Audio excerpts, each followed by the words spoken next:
Here's how to fix the Android keyboard if it's not showing up.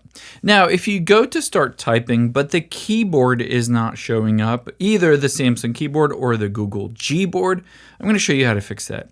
Now, one thing you will notice is if I tap somewhere to start typing, it should pop up with that keyboard. However, if I tap the down arrow, you can see it disappears. To get it back in this scenario, I can just tap where I'm typing again, and it pops right back up.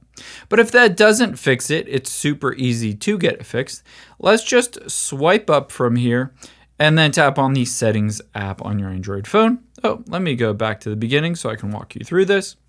From the beginning, just scroll down, tap on General Management, and then tap on Keyboard at the bottom. Now, at the top, tap on Default Keyboard and make sure it's set to either the Samsung keyboard or the Gboard. In my case, that's what I use. And then I would recommend toggle Gboard off, whatever you're using, and then toggle it back on. And again, going and making sure that is selected. If that doesn't get it fixed, that's no problem.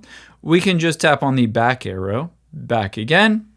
And now from here, find the Apps option and tap on that. From the Apps option, let's just go down until we find the Google Keyboard, or it's also called Gboard here. Just tap on that. We're going to choose to force stop this, and then scroll down and tap on Storage.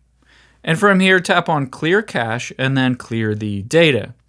Now, after we've done that, all we need to do is go back out of here, tap on App Details in Store, and if it gives you the option to update it, just tap on Update. However, if it doesn't, we can just hop back into somewhere that you should see the keyboard, and it should pop up normally at that point. You might need to restart your Android phone if it still doesn't work. I hope this helps. If you wouldn't mind, take a second and leave your feedback in the comments below. Let me know, was this legitimately helpful for you, or are you still running into issues on your Android phone? Thanks, guys.